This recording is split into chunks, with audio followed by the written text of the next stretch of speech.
15. El fin de la Edad Media y la evolución de la civilización iberófona. Portugal y España amplían los horizontes del mundo conocido. El fin de la Edad Media y el comienzo de la Edad Moderna ven el resurgir del poder islámico gracias al Imperio Otomano y a China de nuevo poderosa gracias a la dinastía Ming, que acabó con el poder de la dinastía Yuan, de origen mongol. Le sucedería la dinastía Qing, que duraría hasta inicios del siglo XX. Por su parte, el Principado de Moscú se convirtió en el Zarato ruso y llegó a las costas del Océano Pacífico. Con Pedro el Grande, ya en el siglo XVIII, Rusia llegó a América encontrándose con los españoles en Alaska. En el siglo XV se producen acontecimientos fundamentales que suponen un punto de inflexión en el curso y el cuerpo de la civilización iberófona. En 1412 se firma el Compromiso de Caspe, por el que representantes de la Corona de Aragón eligen un nuevo rey ante la muerte 2 años antes de Martín I, que no dejó descendencia. El elegido fue Fernando de Antequera, regente de Castilla y miembro de la dinastía de los Trastámara. De esta manera, catalanes, aragoneses, valencianos y baleares dan cuerpo legal y legítimo a reunificar los reinos cristianos ibéricos, particularmente Castilla y Aragón, sentando los cimientos de la monarquía hispánica. El imperio aragonés, eminentemente mediterráneo, y sus clases dirigentes más ricas, consiguió el amparo de Castilla más fuerte militarmente, en una política que continuaría, vía unión con otra Trastámara, Isabel I de Castilla, el rey aragonés Fernando II. Ambos, casados en 1469, unificarían sus reinos y lograrían finalizar la expulsión de la Sharia, ley islámica, de España con la toma de Granada a inicios de 1492. Por su parte, Enrique el Navegante conquistará Ceuta contra los benimerines, musulmanes, en 1415. Portugal descubrirá el archipiélago de Madeira, gracias a los exploradores Tristão Vaz Teixeira y João Gonçalves Zarco. De esta manera se inicia el expansionismo marítimo portugués, que comienza a asentar tropas permanentes en la costa africana, que sirvieron de puntos logísticos y militares para los barcos lusos, en su búsqueda de rutas comerciales que evitaran el tapón musulmán del Mediterráneo suroriental. Los portugueses recorren todas las costas de África Occidental y son los pioneros del comercio atlántico de esclavos subsaharianos, enviados directamente a Portugal por aquellos años. Esta será la base posterior de la llegada de personas de origen africano a América. En 1488, el navegante portugués Bartolomé Díaz dobla el extremo sur de África, llegando al Océano Índico desde el Atlántico, siendo el primer navegante conocido en realizar tal proeza. 10 años después, Vasco da Gama descubre la ruta marítima a la India, planificada por el rey Juan II y ejecutada por Manuel I, reduciendo los costes de los intercambios comerciales con Asia, alterados por la caída del Imperio Romano Bizantino en 1453. Cuando los otomanos toman Constantinopla. ¿Qué? Uy, me confundí. De esta manera, por esta ruta los portugueses trataron de monopolizar el comercio de las especias por vía marítima. Esta ruta es también consecuencia de 2 hechos importantes. Por un lado, la firma del Tratado de Alcazovas en 1479, entre los reyes católicos y Alfonso V, y su heredero, el luego rey Juan II de Portugal. Con este tratado, firmado entre la freguesía portuguesa de Alcazovas y la ciudad de Toledo, se pone fin a la Guerra de Sucesión Castellana, 1475-1479, renunciando Alfonso V a sus pretensiones al trono de Castilla y renunciando por su parte los reyes de España al trono portugués. También se delimitan zonas de influencia y soberanía en el Atlántico. Portugal reconoce la soberanía española sobre las Islas Canarias y España reconoce las posesiones portuguesas de Madeira, las Islas Azores, Flores y Cabo Verde. De esta manera, la Macaronesia, el conjunto de archipiélagos atlántico-africanos noroccidentales, se convertirán en enclaves iberófonos permanentes y serán fundamentales para organizar la navegación, el comercio y la geopolítica de los imperios iberófonos en los siglos posteriores, sobre todo en las relaciones entre las partes iberófonas de África, América y Europa. Este tratado también reconoció a Portugal la percepción del impuesto conocido como quinto real en los puertos españoles. El quinto real era un tributo por el que el 20% de un tesoro era pagado al rey por parte de los que lo encontraran o capturaran. También era luego pagado al minero tras buscar el valor del mineral que se había encontrado. Tuvo su origen en los estados musulmanes ibéricos medievales y fue aplicado también en la América española. ¿Algo que decir por ahora o continúo?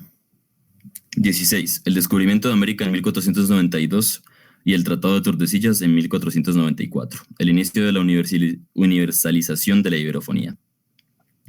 El otro acontecimiento determinante fue el descubrimiento de América por parte española en 1492.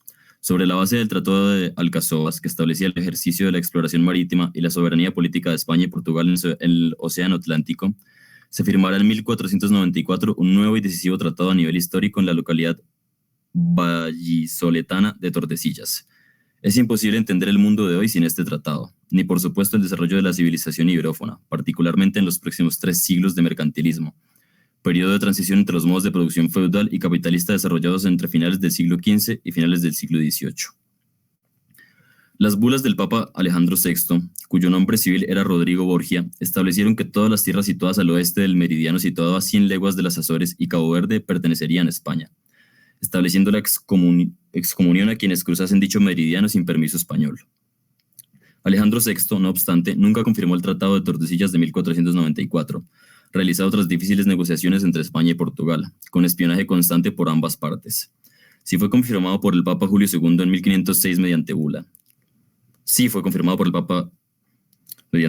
Con el Tratado de Tordesillas, la línea de demarcación establecida por Alejandro VI se desplaza hacia el oeste de Cabo Verde unas 370 leguas, por lo que la parte oriental del sur del Nuevo Mundo descubierto pudo quedar bajo soberanía portuguesa. De esta manera, en 1500, Pedro Álvarez Cabral arribó a aquellas costas, estableciendo asentamientos portugueses de manera permanente, en lo que primero se llamaría Tierra Santa Cruz y luego se llamaría Colonia del Brasil. En este territorio existe un árbol, el palo Brasil, de cuya corteza se extrae un tinte rojo brillante que podía usarse para teñir textiles. Algo fundamental para reflotar las ganancias perdidas por la merma del comercio portugués con Asia y así asegurarse un territorio a explotar en recursos frente a España y otras potencias emergentes como Francia y Holanda. En 1503 todo este territorio fue arrendado a Fernando de Noroña, portugués agente de la familia Fúcar, empresarios y financieros germanos precursores junto a los Medici y los Welser del capitalismo financiero. Noroña pudo producir 20.000 quintales de madera roja de palo de Brasil hasta 1511. Todo el territorio fue dividido en varias capitanías que junto a las de Madeira y Cabo Verde cerraron la navegación y el comercio mediante el mare clausum, un concepto fundamental para entender el Tratado de Tordesillas. 17. Del Tratado de Zaragoza de 1529 al Tratado de Madrid de 1570. El reparto del mundo entre los imperios portugués y español. En 1524, en la Junta de Badajoz y Elvas, se tenía que disputar la demarcación y soberanía sobre las Islas Molucas, o de las especias situadas en la actual Indonesia, al oeste de la isla de Nueva Guinea, descubiertas por los portugueses en 1512 y en las que comerciaban indios, árabes y chinos siglos antes. De hecho, la expedición comandada por el portugués luego naturalizado español Fernando de Magallanes se hizo para encontrar un paso al oeste hacia el Mar del Sur, hoy Océano Pacífico, descubierto por Vasco Núñez de Balboa en 1503 en las costas sureñas del actual Panamá. Magallanes consiguió encontrar el paso por el estrecho que hoy tiene su nombre, pero murió en Filipinas sin llegar a las Molucas para demostrar la soberanía española sobre las mismas. Fue Juan Sebastián Elcano el que llegó a las islas, haciéndose con gran cantidad de especias con las que regresó a España, demostrando de paso y por primera vez de facto la esfericidad del planeta Tierra. La posterior expedición de García Jofre de Loaiza, en la que también iba Elcano, llegaría a las Molucas, estableciendo un fuerte en la isla de Tidore, pero el portugués Jorge de Meneses consiguió expulsar a los españoles en 1529. El emperador Carlos I, también emperador del Sacro Imperio Romano Germánico, reinando en él como Carlos V, al casarse con Isabel de Portugal consiguió reforzar los lazos entre Portugal y España. 3 años después, en 1529, el Tratado de Zaragoza, firmado por Carlos I y el rey Juan III de Portugal, permitió delimitar las zonas de influencia de ambas coronas en Asia y el Pacífico. De esta manera, Portugal ejercería su zona de influencia marítima, comercial y geopolítica sobre las Molucas, aunque el rey de España podía invalidar dicha soberanía mediante una cláusula a cambio de devolver el pago portugués por las islas. El Tratado de Tordesillas fue transgredido por los portugueses en numerosas ocasiones desde su firma hasta 1580 y también después de 1668, invocando el uti possidetis ita possideatis, para afirmar que allá donde habían avanzado los colonos portugueses en Sudamérica hasta lo que hoy es Uruguay y por el Amazonas eran los dominios de la colonia de Brasil. Con el Tratado de Madrid, firmado en 1750 entre Fernando VI de España, de la dinastía Borbón que sucedió a la de los Asturias tras la Guerra de Sucesión Española de 1701 a 1715, los límites de los dominios portugueses en América del Sur se establecen casi de manera idéntica a los que actualmente tiene la República Federativa de Brasil. Año 1580, el verdadero final de la reconquista y la unificación universal de la iberofonía. En 1580 se produce una crisis sucesoria en Portugal, pues el rey Sebastián I muere sin herederos y su sucesor, Enrique I, que además era cardenal de la Iglesia Católica, muere también sin heredero y sin designar sucesor. el hijo del emperador español Carlos I, Felipe II, entonces nuevo emperador, reclama sus derechos a la sucesión a la corona portuguesa y ordena la invasión de Portugal. Las tropas portuguesas son derrotadas en la batalla de Alcántara ese mismo año y en 1581 Felipe II es proclamado rey de Portugal por el juramento de las Cortes de Tomar. Este hecho cierra realmente la reconquista de los territorios perdidos por los visigodos en el 711, pues toda la península ibérica queda organizada otra vez por una única sociedad política con un mismo credo religioso oficial, algo que no ocurría desde que Recaredo I a finales del siglo VI convocará el Tercer Concilio de Toledo, abjurando del arrianismo y adoptando como religión de Estado el símbolo niceno-constantinopolitano, que es creo aceptado por la Iglesia Católica Apostólica Romana. Se podría decir que el verdadero final de la Reconquista no se produce con la toma de Granada en 1492, sino con la unión de España y Portugal en 1580, pero ya no como una mera sociedad política cristiana de corte medieval, como lo fue el reino visigodo, mientras duró, sino sino en la forma de una civilización que había conseguido expandirse a escala universal de manera empírica, siendo la primera en hacerlo y repartiéndose del mundo, no sin conflictos por ello. El Tratado de Tordesillas de 1494, el cual quedaba de facto invalidado con la Unión de 1580. Antes se habían tolerado incursiones portuguesas en América Española, entendiendo que era cuestión de tiempo que Portugal retornara a la casa común, a la monarquía católica universal de los Habsburgo. Se constituyó un tipo de sociedad política descentralizada, mercantilista, organizada bajo el llamado régimen policinoidal, que administró el vastísimo imperio universal en dos formas de consejos: los territoriales, que conservaron las legislaciones propias de Aragón, Castilla, Navarra, Italia, Flandes, las Indias, América, y Portugal, conservando las leyes lusas sobre el territorio brasileño. Y los consejos administrativos de competencia imperial, como el Consejo de Estado, el Consejo de Guerra y el Consejo de la Inquisición. Junto a los consejos imperiales y territoriales se encontraban las juntas de carácter menor y dedicadas a asuntos específicos de duración determinada. Esta organización fue sustituida en el siglo XVIII por los Borbones al llegar al poder en el Imperio Español, que lo sustituyeron por un régimen absolutista parecido al de Luis XIV en Francia. Así pues, la capitalidad administrativa del imperio estaba en Madrid, el centro comercial, demográfico y territorial estaba en América. Es, además, en 1580 cuando aparece la primera definición de la nación española, en la Carta de Organización de la Cofradía de la Santísima Resurrección, en Roma. Para ser admitido a esta cofradía había que ser español, esto es, oriundo de la Corona de Castilla, del Aragón, del Reino de Portugal, de las islas de Mallorca, Menorca, Cerdeña, e islas y tierra firme de entrambas Indias, americanas occidentales y asiáticas orientales, sin ninguna distinción de edad, ni de sexo, ni de estado, casado o soltero.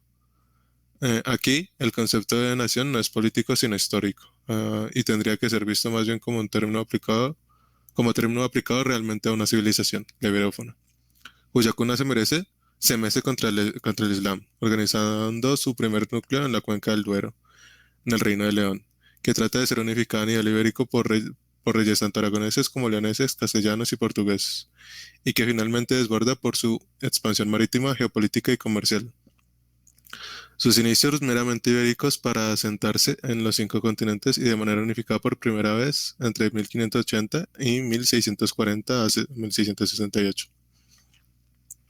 Siendo este el antecedente histórico remoto y unitario de un espacio multinacional que tomará como elementos configuradores de su identidad cultural, lingüística y geográfica factores herederos de la forma de articulación del imperio intercontinental de matriz ibérica entre los siglos XVI y XVII.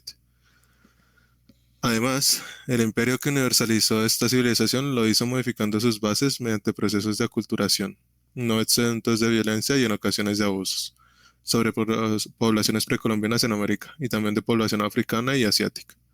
Y en la expansión universal de la iberofilia no dejó nunca de darse un factor fundamental ya propio de la Reconquista, que fue aplicado en todo el imperio sin cortapisas: el mestizaje sexual. Además, aunque fue una sociedad política con tráfico de esclavos negros, sobre todo en las Antillas, y de manera muy acusada en las costas brasileñas, no fue un régimen colonial capitalista. El imperio español fundó ciudades, universidades, hospitales, caminos comerciales, infraestructuras financieras y monetarias a escala global, Acuñó la primera moneda global, el real de A8, moneda de plata de gran uso en toda América, en Europa y en el comercio en el imperio a través del Océano Pacífico, sobre todo el virreinato de Nueva España, con la China de las dinastías Ming y Qing, que carecían de plata y utilizan el real de A8 como moneda de curso legal. Es más, el yuan chino tiene como base el real de A8, así como diversas monedas nacionales iberoamericanas hoy llamados peso, e incluso del dólar estadounidense. Tan poderosa fue esta moneda que tuvo curso legal en los Estados Unidos independizados del Imperio Británico hasta 1857. El real de A8 fue la moneda de toda una civilización unificada a escala intercontinental, la primera en serlo realmente, con una economía fuertemente proteccionista de sus dominios respecto de otras latitudes, pero con algún grado de intercambios comerciales dentro de sus dominios. El real de A8 y la unificación imperial de tantos territorios y pueblos en los 5 continentes permitieron organizar una sociedad política universal, multiétnica y multirreligiosa, con predominio católico, eso sí, que logró que el Atlántico Sur, el Pacífico y el Índico fueran controlados durante décadas por una única unidad política. Ello fue posible a través del Mare Claus, el cierre de una jurisdicción marítima para una sociedad sociedad política. La dialéctica de clases, estados y imperios que empezó a organizarse a partir de 1580 contra el imperio trató de romper este Mare Clausum casi universal, pues se trató de un proyecto de sociedad universal propio, sin duda de un mundo ya no medieval, pero alternativo a la modernidad que luego realmente acabó triunfando. 19. La conexión con el Imperio Chino en la primera globalización, proteccionismo y Mare Clausum. Entre 1580 y 1668, el Mare Clausum iberófono en el Pacífico establece uno de los momentos comerciales más decisivos de la historia. A finales del siglo XVI, la China Ming concentraba un cuarto de la población mundial de entonces y el 40% de la riqueza mundial. En la China de 1580 los impuestos se recaudaban en especie, siendo esto un sistema poco eficaz de tributación para una economía de tales dimensiones. En ese año, Zhang Husheng, secretario del emperador Wan Li, modificó el sistema tributario chino eh,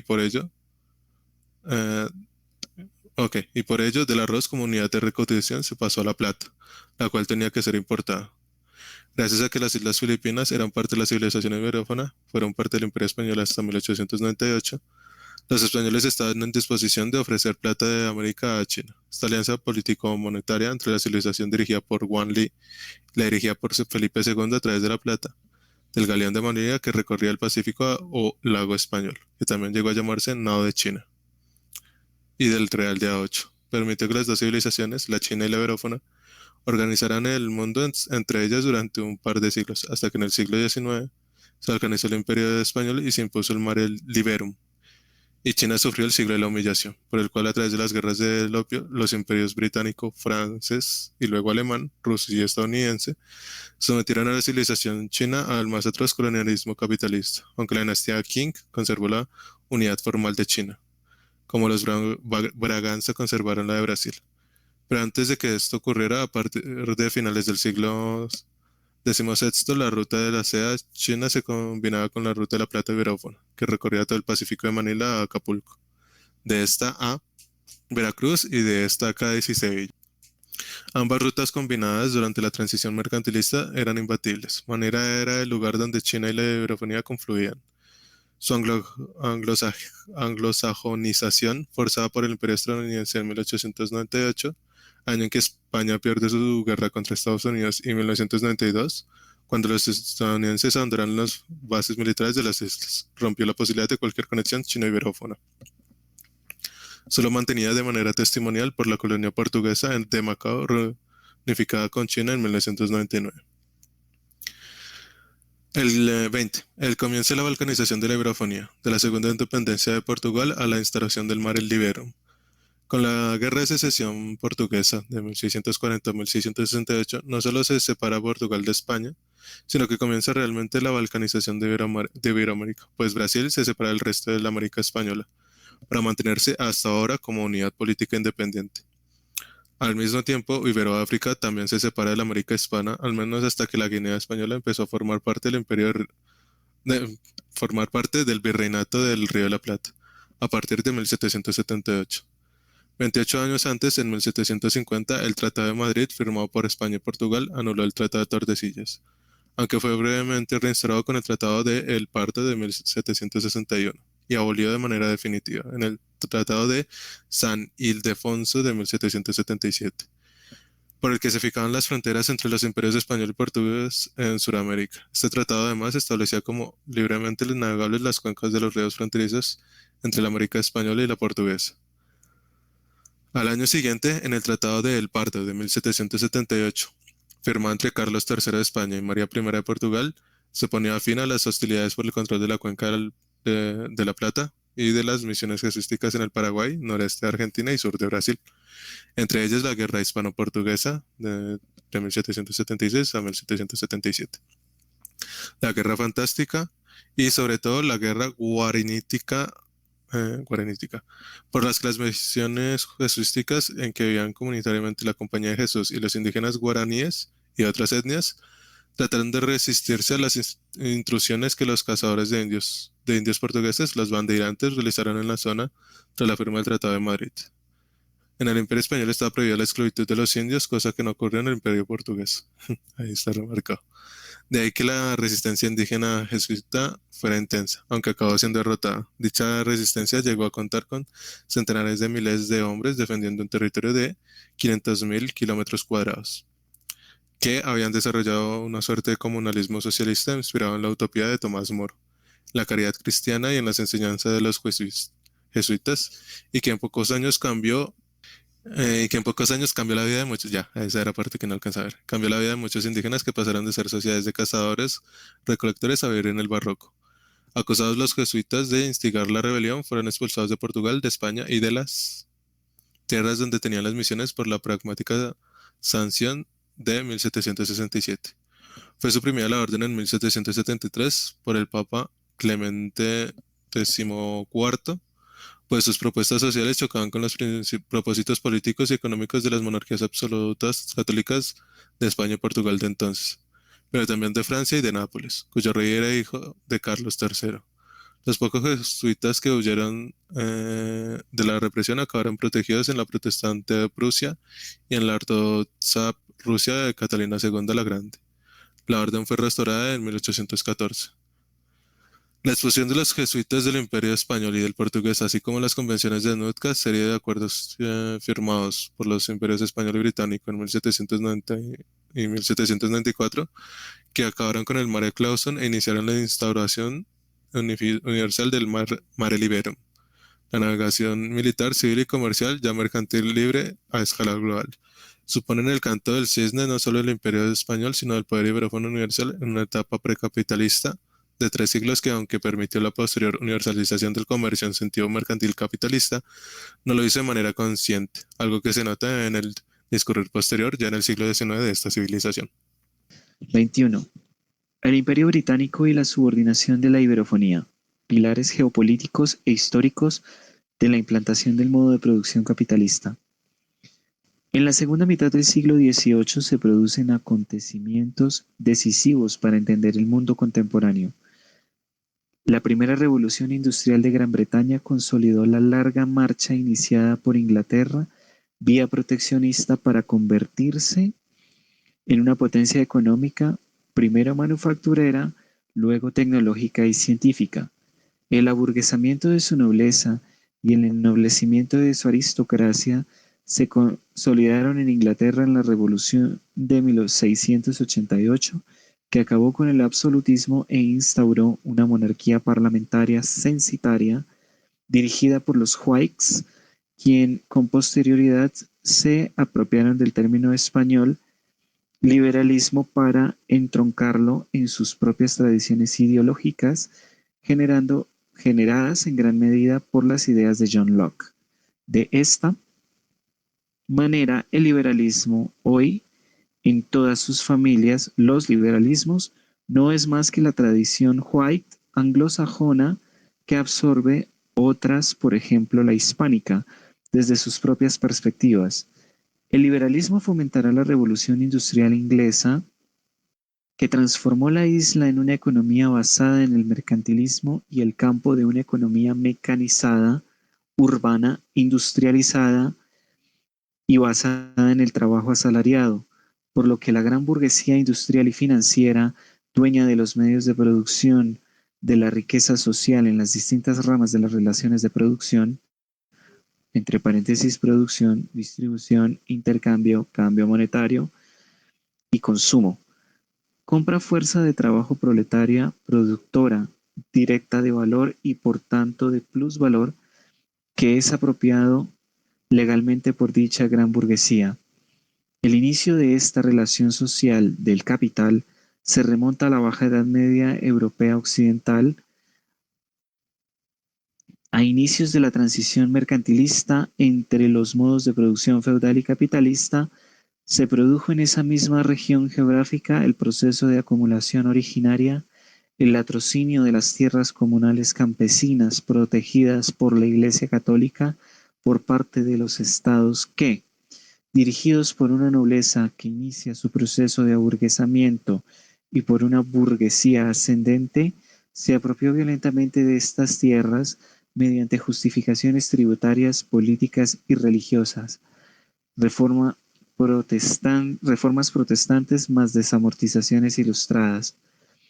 De esta forma, una nueva división del trabajo y de la propiedad se efectúa ya desde el absolutismo, base para el proteccionismo inglés, que se convierte en política de Estado con Isabel I de Inglaterra en el siglo XVI, solo retardada en sus efectos durante la Guerra Anglo-Española que enfrentó a Inglaterra con el Imperio Iberófono entre 1585 y 1604. Sin ese impulso estatal proteccionista, bien administrado por Inglaterra, no se puede entender la primera revolución industrial británica desarrollada entre 1750 y 1840, cuyas fuentes de energía fueron principalmente el carbón y el vapor. Gracias a ello, los británicos consiguieron construir un imperio colonial hegemonizado por la gran burguesía y la nobleza aburguesada, gobernando en coalición desde la Cámara de los Comunes y la City de Londres. Una sociedad política que fue la que implantó a escala universal el modo de producción capitalista en sus primeras formas de desarrollo como estructura económica dominante, vía explotación laboral de su propio pueblo, del colonialismo en África, Asia y América, pero también mediante la victoria sobre la Francia napoleónica, que intentó expandir la Revolución Francesa a golpe de bayoneta por toda Europa, y muy importante mediante el fomento del liberalismo económico como ideología que se toma a sí misma como ciencia, del libre mercado como estrategia de subordinación de otros pueblos convertidos en productores y exportadores de materias primas mediante el extractivismo e importadores de manufacturas de alta gama provenientes de fábricas británicas contra las que debían liberalizar sus aranceles y aduanas. Pero, y esto es esencial, el modo de producción capitalista impulsado e implantado por primera vez a escala global por el Imperio Británico no hubiese sido posible sin la balcanización del Imperio Español y sin el final del Imperio Portugués en América. 22. El mito de Occidente como justificador del modo de producción capitalista. El protestantismo como forjador del mito de la civilización occidental. La modernidad industrial capitalista anglosajona y protestante, yendo de la mano de la ilustración laica, pero leída desde sus coordenadas, se convierte en ideología hegemónica en el modo de producción capitalista. A esta modernidad está acogida la idea misma de Occidente o de civilización occidental, que es una idea reciente en la historia, pues surge hacia el siglo XVI y su inventor no es otro que el reformador protestante Martín Lutero, quien tradujo el Evangelio según San Mateo, capítulo 1, versos del 8 al 2 y verso 15, de manera errónea cuando entendió que los Reyes Magos fueron a adorar al Jesús recién nacido desde Oriente a Jerusalén. Entendida como ciudad santa por el cristianismo, que en su rama luterana interpretó como ciudad occidental, Literalmente, los reyes magos, según el texto original de la Biblia en arameo, venían del amanecer, un área geográfica definida solo vagamente. A partir de Lutero, padre de una de las ramas más importantes del protestantismo, la idea de Occidente sustituirá a la idea de cristiandad medieval, dándole una orientación supremacista, capitalista y colonialista. No en vano Marx y Engels afirmaron en la ideología alemana que el protestantismo es la versión burguesa del cristianismo. Junto al luteranismo, el calvinismo, cuya idea fuerza es la predestinación de las almas a la salvación, que no depende de las obras como en el catolicismo, sino que Dios ya ha decidido y los hombres solo podemos adivinar posibles señales de esa salvación, como ser rico, blanco y varón. Y el anglicanismo Y el anglicanismo, la lectura calvinista y nacionalista del catolicismo que impulsó Enrique VIII en Inglaterra, fueron los impulsores de esa idea de civilización occidental y de su expansión imperialista a escala planetaria, también mediante una lectura racialista y luego racista de Génesis capítulo 9, versos del 11 al 27, donde se narra la maldición de Cam. En ella, el patriarca bíblico Noé impone una maldición sobre Canaán, hijo de Cam. Aprovechando la embriaguez y desnudez de Noé, Cam llamó a sus hermanos Sem y Jafet para tomar un manto y tapar a Noé, pero no vieron que estaba desnudo porque avanzaban mirando hacia afuera de la tienda donde Noé estaba. Al despertar de su embriaguez, Noé maldijo a Canaán y mandó que él y sus descendientes fueran esclavos de los esclavos de Sem y Jafet. A pesar de que Cam fue quien actuó realmente y no Canaán, la interpretación occidentalista de este pasaje bíblico, desde la perspectiva protestante capitalista y colonialista, justificó el comercio de esclavos y la depredación de recursos en África, Asia y Norteamérica. Los hijos de Canaán se interpretaron como los negros africanos, los de Sem como los asiáticos y los de Jafet como los europeos blancos. Así, la idea de protestante de Occidente, sin la cual no puede entenderse el modo de producción capitalista, obtuvo su justificación bíblica, aunque la Ilustración francesa y el Romanticismo alemán la secularizaran, convirtiendo el mito de la gracia salvífica interpretado desde coordenadas calvinistas de predestinación en mito de la cultura, que afirmó la supuesta existencia de una cultura occidental que había de prevalecer sobre los herederos de Sem, asiáticos e indios, incluidos los pueblos precolombinos iberoamericanos, y, sobre todo, de Canaán, negros. Tanto el liberalismo como el fascismo y el nacionalsocialismo coinciden en la asunción de la idea de Occidente como una civilización que es superior a las demás, y todas ellas secularizan con matices las ideas de Lutero arriba mencionadas. Algunos apuntes sobre la evolución de los imperios español y portugués. Antes de estos hechos, los imperios español y portugués tuvieron siempre una relación cercana, tanto conflictiva como de cooperación. La Casa Avis, gobernante en Portugal entre 1385 y 1580, siempre trató de mantener la independencia primero de Castilla y después de España, y ambas potencias compitieron entonces por la dominación de los mares. Pero también hubo cooperación como demuestran los tratados de Alcazovas, Tordesillas y Zaragoza. Fue la Casa de Braganza, gobernante en el Imperio portugués entre 1640 y 1910, la que definitivamente se puso de espaldas al Imperio español, teniendo como excusa la negativa portuguesa a la unión de armas promovida por el conde duque de Olivares, que obligaba a Portugal a financiar y participar en las campañas bélicas del imperio en Europa occidental, contraviniendo el juramento de las Cortes de Tomar de 1581, tomado por Felipe II, que, entre otras cosas, permitió la existencia del Consejo de Portugal durante la unificación iberófona. Los portugueses instalaron feitorias comerciales en todo su imperio, que protegieron y vertebraron numerosas rutas comerciales marítimas, pero también con los poderes locales que se encontraban. Estas, junto con los puertos del Imperio Español, fueron fundamentales para la universalización mercantilista, teniendo como puntos más importantes Lisboa y Sevilla. El Atlántico, el Índico y el Pacífico llegaron a ser completamente iberófonos durante un tiempo. Con el comercio de esclavos africanos, los puertos y feitorias se convirtieron en posiciones estratégicas para la nueva esclavitud mercantilista. Los portugueses fueron los campeones del comercio de esclavos negros durante el mercantilismo. Entre 4 y 12 millones de personas subsaharianas fueron llevados por los portugueses a las costas del actual Brasil, en terribles condiciones y comprados a esclavistas africanos locales con los que tenían relación gracias al dominio que el Tratado de Tordesillas permitió a Portugal en las costas de África Occidental. La esclavitud no fue abolida en Brasil hasta 1888, décadas después de la independencia de Portugal y más tarde que el resto de naciones iberoamericanas. El mestizaje sexual en Brasil a través de los caboclos, familias mixtas de portugueses e indios, comenzó ya en el siglo XVI.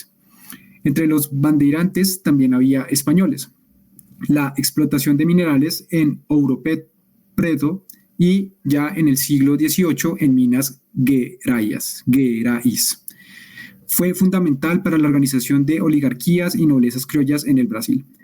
La primera unificación iberófona no fue una anexión del Imperio portugués al Imperio español, sino una unidad de compromisos que permitió la expansión del folclore y la antropología ibérica en el actual Brasil, la presencia misionera y militar y la regulación de la esclavitud africana a través de las ordenações filipinas de Felipe II. En ambos imperios, el mestizaje sexual fue una profunda realidad intercontinental, heredada de la Reconquista, como ya dijimos. Durante el desarrollo de dicho mestizaje sexual, la violencia y las violaciones existieron, pero también, y en una muy grande mayoría, las relaciones consensuadas que acababan muchas veces en matrimonios interraciales. A ello hay que unir la necesidad de ascensión social, las alianzas familiares y de clase, el intercambio cultural doméstico, el poblamiento permanente urbano y rural, etc. Todo ello, eso sí, más institucionalizado en la parte hispana que en la lusa, al menos hasta finales del siglo XVIII y sobre todo en el siglo XIX. Aunque, todo hay que decirlo, el colonialismo decimonónico hispano y luso, sobre todo en África, fueron los menos sádicos comparados con alemanes, franceses y sobre todo británicos. Portugal fundó en Brasil las Santas Casas de Misericordia, importante red de hospitales que se inició en 1540. Y aunque toda la élite del Imperio portugués se formaba en la Universidad de Coimbra para centralizar los estudios de sus funcionarios, esta tenía constantes relaciones académicas y profesionales con la Universidad de Évora y con las universidades españolas de Alcalá de Henares y de Salamanca. En el Imperio español, la esclavitud de los indios fue abolida en 1512, gracias a las leyes de Burgos, reformuladas luego en las leyes nuevas de 1542. Existió esclavitud negra africana concentrada, sobre todo en las Antillas españolas, las costas del Pacífico del Virreinato de Nueva Granada y en las costas del actual Uruguay. Pero también la había en la España europea, siendo los mayores centros esclavistas los puertos de Cádiz, Valencia y Sevilla. El Imperio español fue, tras el portugués y el británico, el mayor transportista de esclavos africanos a América, con más de 1 millón de esclavos trasladados, no siempre comprados, de África a América por parte de España. No obstante, los esclavos negros podían conseguir su libertad de manera más sencilla que en la América portuguesa, la anglosajona, la francesa o la neerlandesa.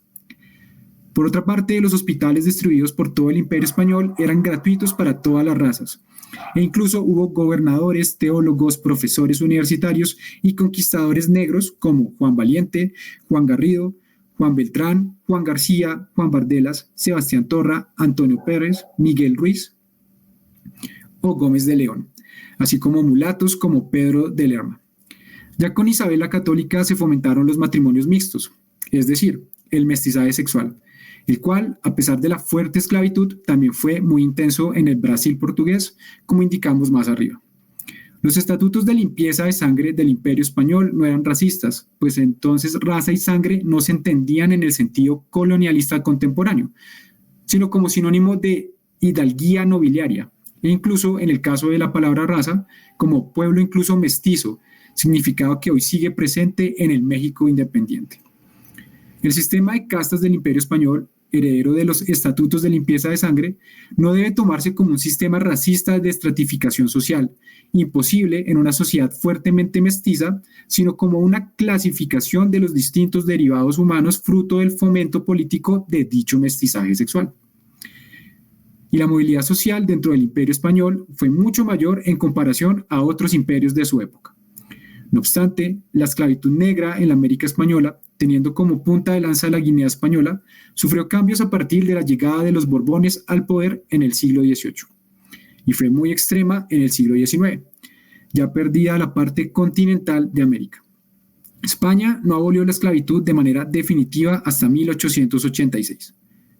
Pero la interpretación decolonial posmoderna de las castas del Imperio Español solo traslada acríticamente a una sociedad política precapitalista la forma de entender la estratificación racial propia de los imperios depredadores protestantes que, como también escribimos más arriba, partiendo de la idea supremacista de Occidente iniciada por Lutero, interpreta la maldición bíblica de Cam como el fundamento del necesario orden colonial capitalista iniciado justamente con la caída del Imperio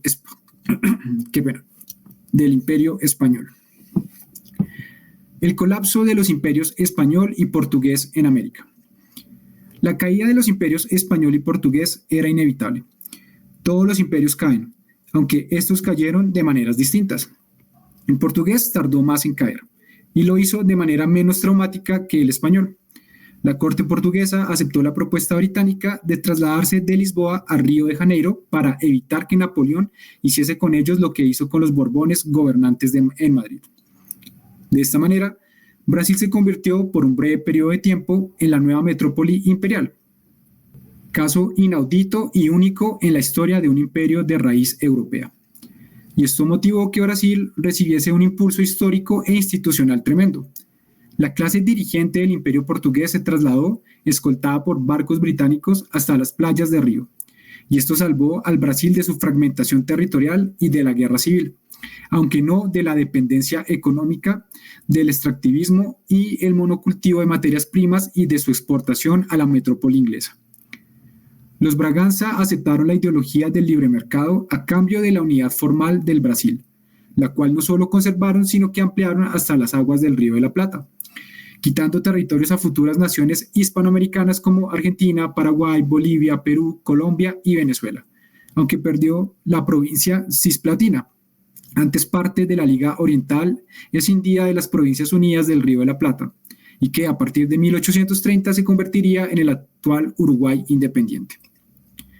En el caso del Imperio Español, Fernando VII, en nombre del cual se proclamó la Constitución de Cádiz de 1812, en pleno primer periodo revolucionario español de 1808 a 1814, y que estaba cautivo por Napoleón en París, se negó a participar en un acto parecido al que los Braganza hicieron respecto de su imperio. Prefirió ser hijo adoptivo de Napoleón, como admitió en una misiva, y en 3 ocasiones negó tanto la ayuda británica para escapar de la América Española como la ayuda de los que, en un principio, lucharon contra su monarquía.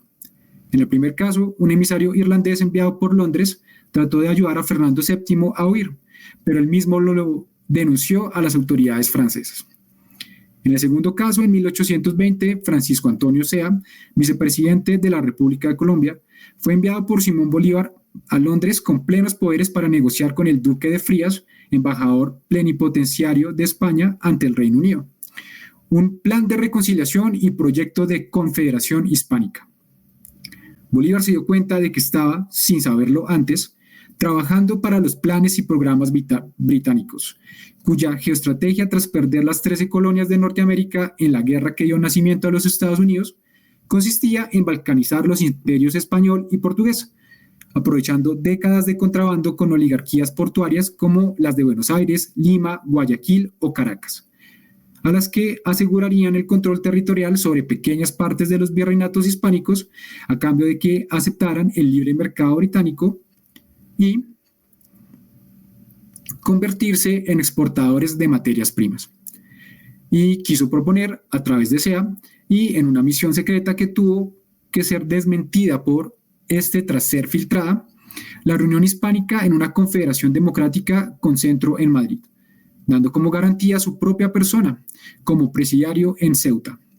El plan de Bolívar y SEA era parecido al que propuso en el siglo XVIII el conde de Aranda, Pedro Pablo Abarca de Bolea y Jiménez de Urrea, que en 1783 recomendó a Carlos III reconocer la independencia de España de los virreinatos, convertirlos en reinos y confederarse con España, la cual conservaría Cuba y Puerto Rico. Todo ello, además, previendo el colosal poder que desarrollaría Estados Unidos tras su independencia del Reino Unido y cómo afectaría a la América española. Carlos III rechazó este plan mientras británicos y estadounidenses firmaban un pacto secreto por el que actuarían de conjunto contra la América española y su unidad. Lo mismo hizo Fernando VII con el plan de SEA y Bolívar. Aranda pretendía generar 4 reinos independientes federados en un imperio. SEA y Bolívar, el reconocimiento de las repúblicas independizadas de España reunidas bajo la presidencia de una monarquía constitucional. La tercera vez que Fernando VII rechazó la reunificación fue cuando el virrey del Perú, José de la Serna, se encontró en la casa hacienda Punchauca, a las afueras de Lima, con el otro libertador, José de San Martín, en 1821, un año después del fracasado intento en Londres de Bolívar y SEA con el duque de Frías. San Martín le propuso a de la Serna el reconocimiento de las independencias de Chile, Perú y las Provincias Unidas del Río de la Plata, de las que luego surgirían Bolivia, Paraguay, Uruguay y Argentina. Aquellas 3 repúblicas, según dijo San Martín a de la Serna, se constituirían como una única monarquía constitucional encabezada por un príncipe español y con capital en Bolivia. Esta monarquía firmaría un acuerdo de unión aduanera con el Reino de España que protegería la protoindustria manufacturera existente desde hacía siglos en la Suramérica española de la competencia extranjera. San Martín contaba con la ayuda en Madrid de su hermano Justino Rufino, oficial de la Secretaría de Guerra en España. Esta monarquía constitucional se extendería a la Gran Colombia y a México. San Martín mismo se ofreció a ir a Madrid para elegir a un posible monarca para esta monarquía, probablemente Carlos María Isidro de Borbón. Pero espías británicos infiltrados en el propio ejército español, como Jerónimo Valdés, frustraron el proyecto sanmartiniano. Un año después, Bolívar y San Martín se encontraron en Guayaquil y nada se sabe de lo que hablaron. 25. La civilización iberófona como modernidad alternativa derrotada por la modernidad realmente existente, el capitalismo. Lo cierto es que los Borbones perdieron la gran oportunidad histórica que sí aprovecharon los Braganza.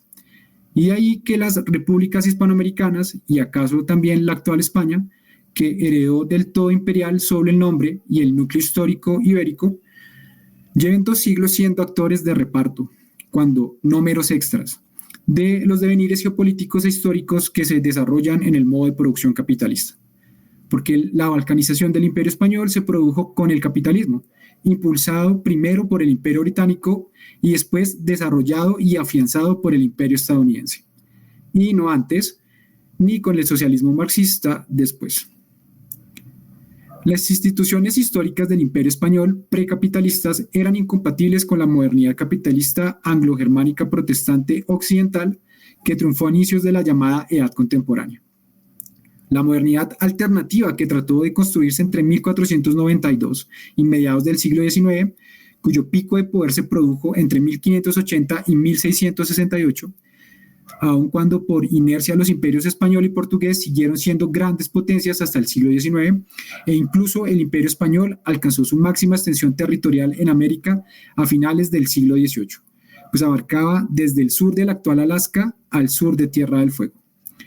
Fue derrotada por esta otra modernidad, la realmente existente, a pesar de que la derrotada fue la que le abrió a esta, sin saberlo, todos los mercados mundiales a través de la navegación, los descubrimientos y también la apertura del contrabando global.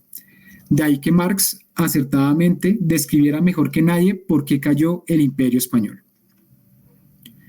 Ya Don Quijote pagó caro el error de creer que la caballería andante era una institución compatible con todas las formas económicas de sociedad.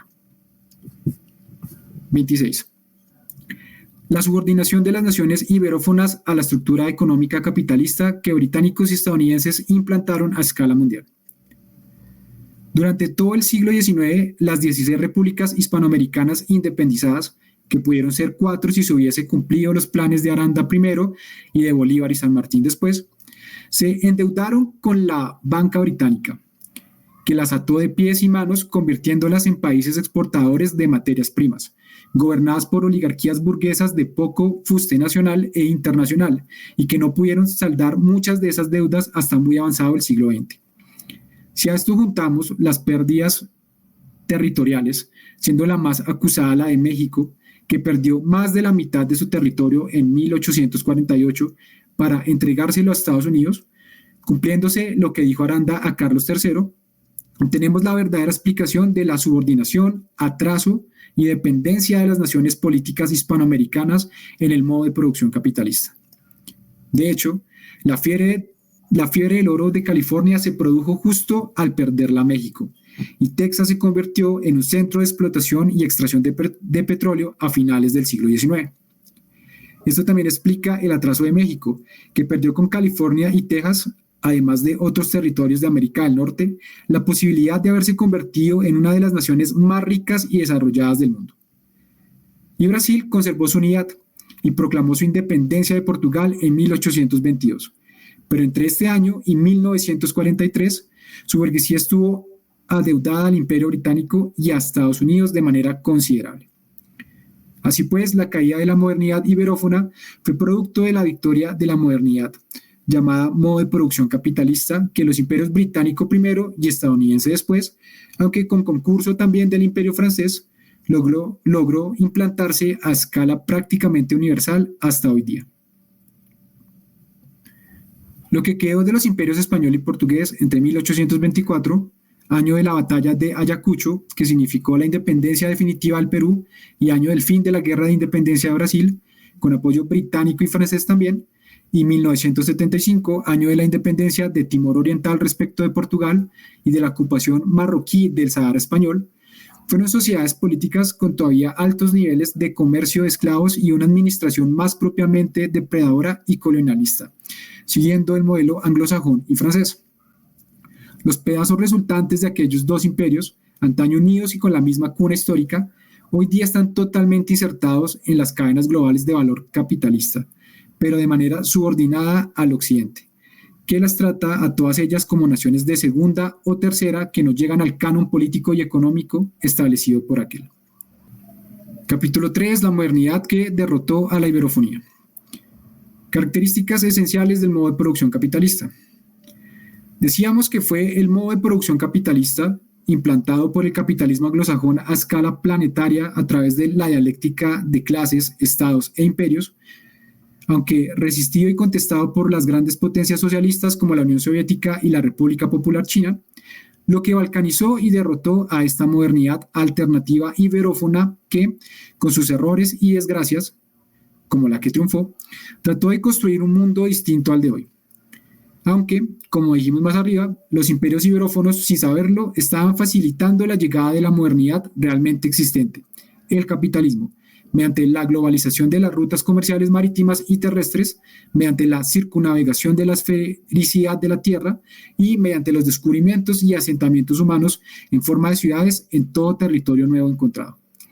Portugal y España, sin ser conscientes de ello y de manera todavía precapitalista, iniciaron la apertura del planeta Tierra entero al mundo moderno capitalista, cuyos implantadores máximos fueron británicos y estadounidenses. Pero, ¿en qué consiste el modo de producción capitalista? ¿En qué se diferencia de la modernidad iberófona alternativa que fue derrotada? ¿Y por qué dicha modernidad derrotada no puede reunificarse tal y como ya existió, sino bajo formas nuevas que no serían las de los siglos XV al XVIII? Es decir, ¿por qué no puede reunificarse la iberofonía mientras dicho modo de producción capitalista sea hegemónico? Qué buenas preguntas. El modo de producción capitalista es aquel que se desarrolla en un conjunto determinado de sociedades políticas, los estados-nación, en los que la clase dominante es la burguesía, los capitalistas dueños legales, ilegales y o alegales de los medios de producción de la riqueza social, producción de mercancías, bienes y servicios, distribución de las mismas, intercambio, cambio, en tanto que la moneda es una mercancía que sirve de equivalente del valor y de los precios de todas las demás, una mercancía que cada estado monopoliza para asegurarse un mercado nacional estable y recurrente. Y consumo, venta. La burguesía la define Marx como clase, oponiéndola a la noción de hombre burgués, hombre civil o ciudadano que vive en una nación política. En Marx, la clase burguesa es la bourgeoisie, mientras que el hombre burgués, el ciudadano, el habitante de las ciudades como nodos básicos de unidad de los mercados nacionales y centros de gestión de las relaciones de producción a escala internacional, es el Burgentum.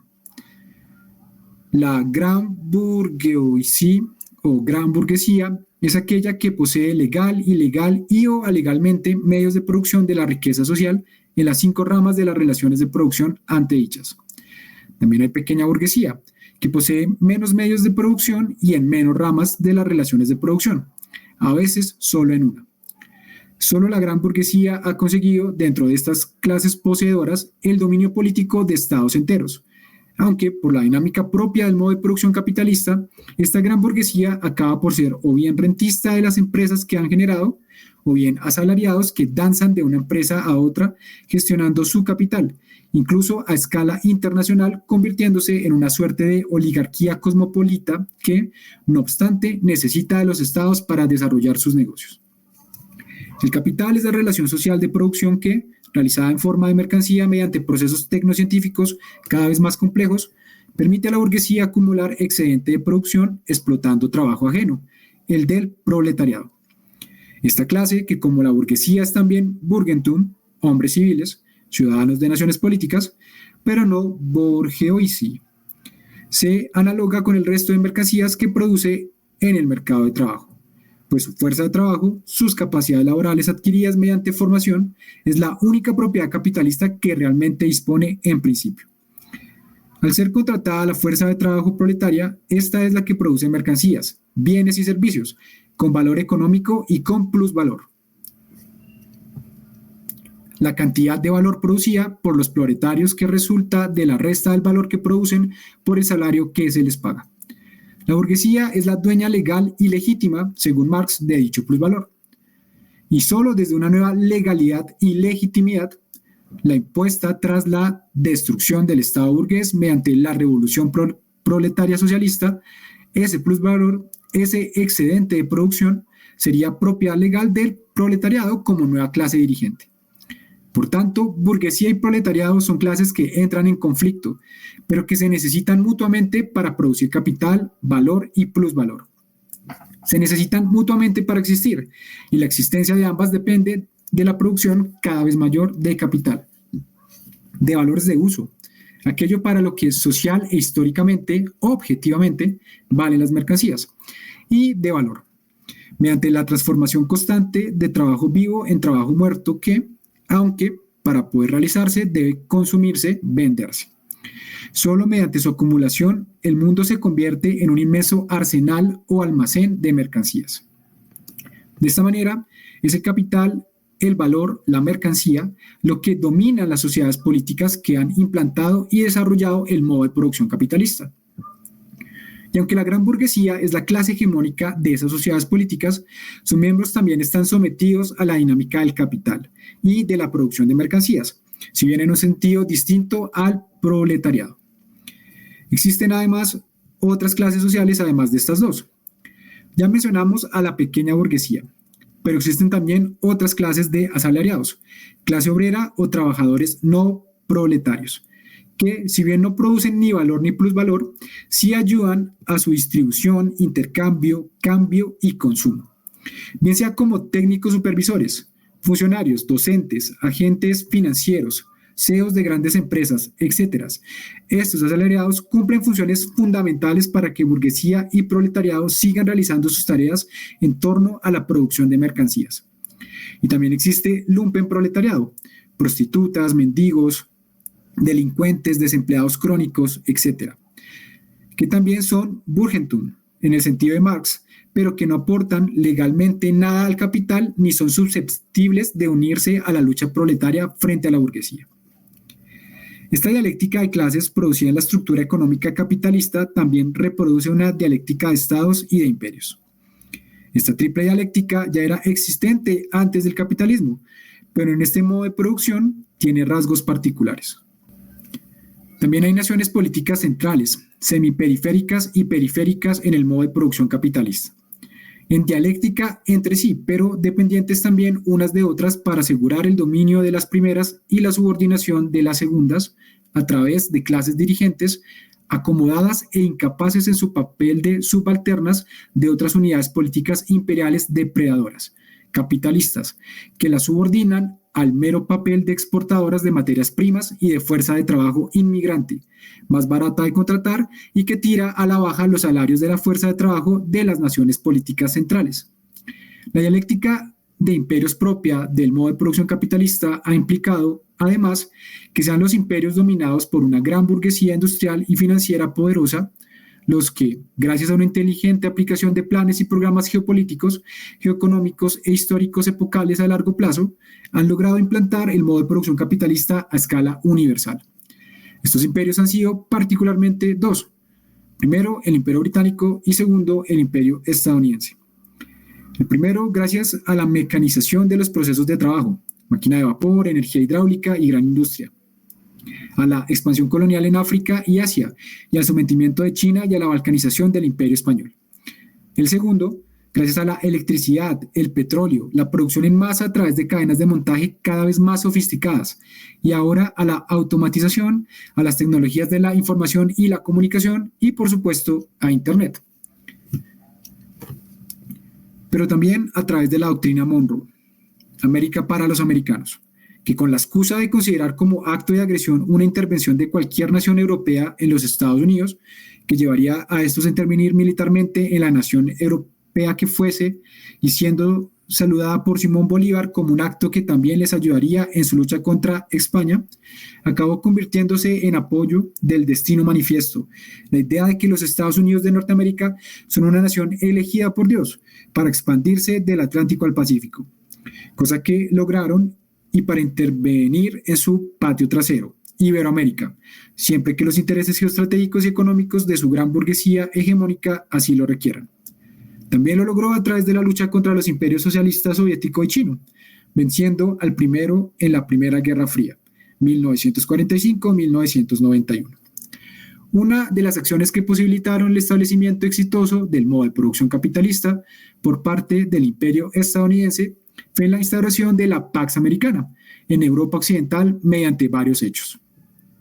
Primero, el Plan Marshall de reconstrucción tras la Segunda Guerra Mundial. Segundo, el establecimiento de la Organización del Tratado del Atlántico Norte, una extensión de la doctrina Monroe y el destino manifiesto en suelo europeo. Tercero, la creación de la Comunidad Económica Europea, luego Unión Europea, cuyos lugartenientes fueron primero Francia y hoy la Alemania reunificada, que actúa como aspiradora de recursos y fuerza de trabajo del resto de miembros de la Unión Europea, particularmente de los PIGS, Portugal, Italia, Grecia y España. El objetivo claro era el desarrollo de una economía social de mercado y del estado de bienestar que impidiera la expansión del comunismo soviético hacia Europa Occidental. Un claro ejemplo de que la economía es política. En este proceso, la progresiva desindustrialización de España y la liberalización de su potente sector público fueron necesarias para la doble subordinación a estadounidenses y alemanes. Las intervenciones de Estados Unidos en Iberoamérica, Plan Cóndor, que asentó varias dictaduras militares neoliberales en la región en el último tercio del siglo XX, Europa, mediante la balcanización de Yugoslavia y luego la expansión de la OTAN hacia las fronteras con Rusia, y Oriente Medio, en donde la gran burguesía estadounidense tiene potentes intereses petrolíferos y geoestratégicos contra Irán, Rusia y, sobre todo, China, y sus planes de reorganización comercial con la nueva ruta de la seda. Han permitido la extensión del modo de producción capitalista en su fase de hegemonía estadounidense por casi todo el globo, aunque ya hoy se encuentra en conflicto con la República Popular China en una segunda guerra fría cuyo final todavía no puede adivinarse. Segundo, La estructura económica capitalista requirió balcanizar la iberofonía y requiere que ésta nunca se reunifique.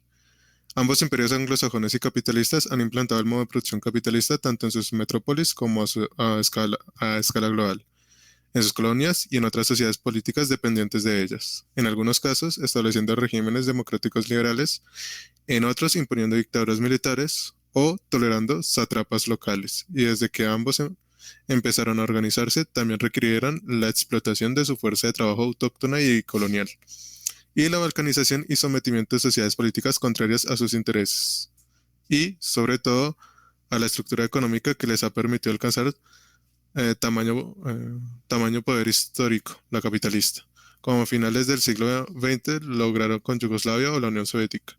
A finales del siglo XVIII y a principios del XIX, los imperios español y portugués eran un obstáculo a la implantación de esta estructura económica, de este modo de producción capitalista.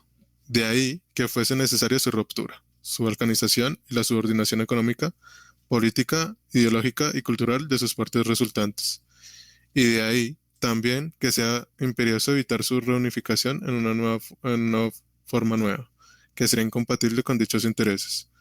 Pero ahora debemos definir en qué consiste dicha estructura económica, dicho modo de producción capitalista, para que la haga incompatible con formas económicas de sociedades precapitalistas como la del Imperio Español, a las que necesariamente tenían que destruir. Listo, muchas gracias. Bueno, no sé si alguien tiene una intervención, algún aporte, alguna... Yo lo que he notado mientras hemos leído los libros es que mucho lo que, o sea, supongo porque hemos visto videos y eso, pero lo que hemos hablado en los chats de WhatsApp son un poco lo que se dice acá, ¿no? Sí. Sí, hay varias cosas aquí en este libro que, claro, pues, siguiendo el contenido de Santiago, es evidente, pues, que eso iba a pasar. Lo chévere aquí el libro, pues, es, claro, está mejor ordenado, obviamente, pues, también aporta las fuentes para que uno, si quiere, vaya y las consulte. Entonces, bacán. Sí. De todas formas, esta es la introducción del libro. Yo espero que más adelante pues haya un desarrollo. Bueno, de hecho, en lo que hemos leído sí lo menciona el autor, que también hay como una propuesta en pues, una parte más adelantada del libro de cómo se va a constituir como esa reunificación de la iberofonía, ¿no? Entonces va a ser bien chévere también mirar pues, el análisis que ha hecho Santiago y con ayuda de más personas, supongo yo, de cómo pues, plantean ese proceso. Bueno, sí, lo que iba a comentar es que hasta donde tengo entendido, uno de los siguientes trabajos de Hermesilla y de algunos... Ahora se escucha mejor. Sí, ahí ya se escucha bien. Sí, mucho mejor. Sí, es que el micrófono ese a veces se le me esos arranques. Quería preguntar, entonces, o sea, el resumen de lo que entendí, gracias a la caída, o sea, usando el Imperio Español y Portugués y gracias a la caída del Imperio Español y Portugués, fue que se dio el capitalismo, o sea, que floreció, no que se dio, sino que floreció. Sí, esa es la tesis de Hermesilla. Bueno, yo diría que más que florecer es que se consolida, porque el florecimiento se remonta tres siglos atrás con la reforma protestante. ¿El micrófono? ¿O soy solo yo? Que fue que empezó el desarrollo del imperio colonial, sobre todo el inglés, primero pues en América y después. Bueno, mientras se conecta Fabián. Sí. Yo creo que sí. O sea, yo también comparto la tesis de... Yo lo que añadiría es que entendemos por florecimiento, porque ahí por donde iba Fabián, es lo que decir es, si el florecimiento es como el nacimiento, se puede decir que no. Si por florecimiento entendemos pues, mejor dicho, yo que entiendo que pasó ahí fue la universalización. Gracias a ese proceso fue que se logró universalizar el capitalismo, que se dio de allá, de las clases burguesas. Sí, exacto. Eso es lo que se tiene que entender. ¿Cómo se universalizó el capitalismo? A través de la balcanización del Imperio Iberófono. Ahí no solo Brasil, ¿no? También las deudas que todos adquirimos en ese entonces. Ah, ok. Ok.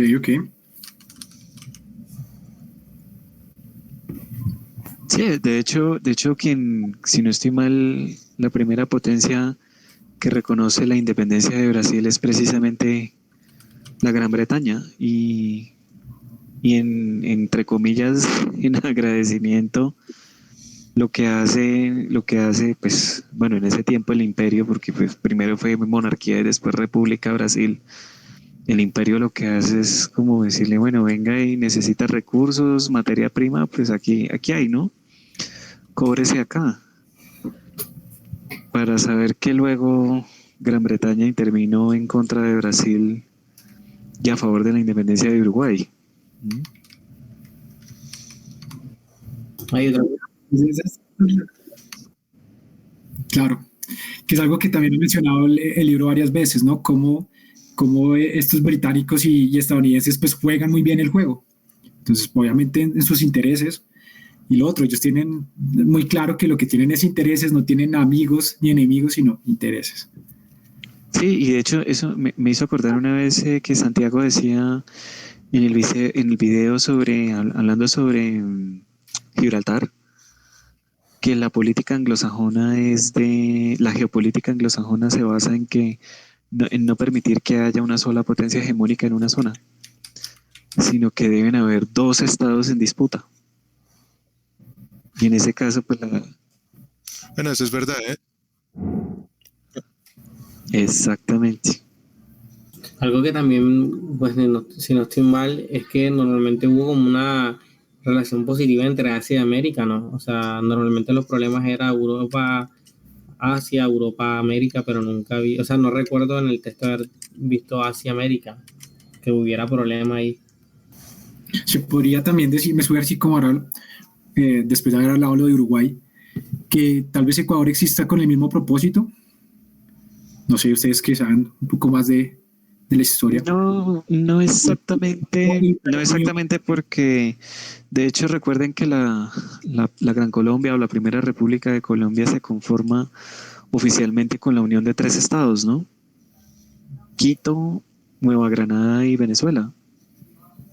Entonces ya Quito se veía como un ente, sí, como un estado, incluso previo a su independencia definitiva, que ya es cuando se separa de la Gran Colombia. Y lo que hace Perú es, porque, o sea, Perú, si recordemos que estuvo en guerra en el siglo pasado tanto con nosotros como con Ecuador, fue como mantener un poquito ese pequeño vestigio, ese pequeño legado de la antigua Gran Colombia y de paso tener las cosas tranquilas con nosotros, porque pues recordemos que la invasión peruana del Amazonas se la ganamos a nosotros a pesar de que nosotros teníamos inferioridad numérica y tecnológica. Entonces es un poquito de cosas entre lo uno y lo otro, pero más como por respetar un legado histórico de lo que en antaño fue. Sí, pues eso es lo que veía ahí, ¿no? Que pronto ese estaba en P ahí justamente la unificación andina, que incluso va hasta Chile, que es muy interesante cuando uno mira Chile, claro, es ese epicentro entre lo que es lo rioplatense y lo andino, y se nota incluso pues en su acento, ¿no? En su forma de hablar, justamente la mezcla de lo andino y el che argentino. Entonces, esa unificación yo la veo ahí estorbada justamente por la existencia de ese Ecuador que parecería justamente un estado tapón. Sí, eso que menciona Juan Ramón es cierto. De hecho, en la historia, incluso bajo los Austrias se crea la Real Audiencia de Panamá, pero la disolvieron en menos de 10 años. Y vuelve a su origen, que era la Real Audiencia de Santa Fe. Es decir, que desde el minuto cero de la creación del ente administrativo fue con nosotros, que es la región de Jujuy, ¿no? Que eso, de hecho, yo tengo entendido que eso fue boliviano y los argentinos se lo bajaron así por derecha. Claro, y es que las fronteras originales de Paraguay, si no estoy mal, incluían la región ahí fronteriza del Brasil, de Iguazú, me parece que es esa frontera. Sí, ¿no? Que si al caso dirían que una reparación histórica, pues devuélvame lo que me quitó. Pero pues, eso no va a pasar. Claro que va a haber más o menos de los reinados de Felipe II y Felipe III y es Felipe IV el que la pierde. cuando se separa Portugal. Claro, eso es como dicen los gringos, no hay almuerzo gratis. No deja de ser interesante que nosotros como civilización ya veníamos experimentando un protosocialismo, ¿no? Pues a través de, como decía el libro, las misiones jesuíticas. Pues es que es el desarrollo que trae el catolicismo. Pues claro. Ahí yo iba a comentar eso El mismo, ¿no? O catolicismo es sea, un... antes de que, antes de que entrara, que precisamente ese trabajo que están haciendo actualmente algunos de Vanguardia Española y Armencilla, ¿no? De encontrar cuál fue realmente, o bueno, detallar cuál fue esa modernidad que no se logró. Y bueno, y pues en base a eso, construirla nosotros. Ujú. Es que sí, o sea, a mí se me hace que sí se construyó, solamente que cayó, ¿no? Sería simplemente volver a salir de las cenizas, pero Bueno, sí existió. Sí existió porque lo que pasa es que fue a nivel más jesuítico que, digamos, español, pues, propiamente dicho. Pero por la premura del tiempo y como ocurrió tanto la expulsión como la disolución de la Compañía de Jesús, pues no dio detalle para ¿cómo se llama? Como elevarlo más a la condición imperial de lo que estaban haciendo. Y pues después vienen las guerras napoleónicas y ya lo demás lo sabemos. Pero sí, ese es un propósito que yo personalmente tengo desde, aprovechando la cercanía con la Compañía de Jesús, buscar esos archivos y ver qué podemos recuperar de ahí. Sí, ese pedacito es difícil de entenderlo, porque sí. Pues yo siento que lo que facilita entenderlo es, pues, justamente ver que en todo proceso de transformación ahí pues, se presentan conexiones y desconexiones, ¿no? Continuidades y rupturas. Entonces, el mercantilismo, que es como el sistema que caracterizaría lo que fue España y luego su etapa imperial, pues presenta precisamente rupturas y continuidades con el feudalismo, ¿sí? Pero no, pero, pero definitivamente sí es una formación distinta. Ujú. Sí, porque incluso el mismo feudalismo venía desmontándose en la propia península desde mucho antes de incluso del matrimonio de Isabel y Fernando. Claro, sí, claro, el absolutismo viene justamente a acabar con esas relaciones, a redefinirlas un poco. Y justamente por eso absolutismo y mercantilismo van tan de la mano. Como sabemos, pues es lo de siempre, ¿no? Base y superestructura. Ujú. Bueno, y que hay que ver también que el absolutismo en España fue más bien tardío, porque el absolutismo llega es con los Borbones. Los Austrias no se regían por el absolutismo, sino por el sistema polisinodial, que de por sí fue el protoparlamentarismo del que incluso se inspiraría Inglaterra en su día. Entonces es una cosa bastante interesante de uno ponerse a echarle el ojo y de cómo funcionó todo eso, ¿no? Claro. Sí, claro, eso es un sancocho muy chévere. Mm. Sobre todo, pues, el momento en el cual el rey de España y el emperador del Sacro Imperio son la misma persona. ¡Wow! Eso es, ¿cómo llegamos a esto? ¿Cómo es que pasó? Ahí nomás ahí ya cambia totalmente cómo es pues, la relación de España con el resto de Europa. Ujú. Sí, ok. Lástima que la embarrara Carlos II poniendo de rey a un Borbón y no un pariente suyo Habsburgo, ¿no?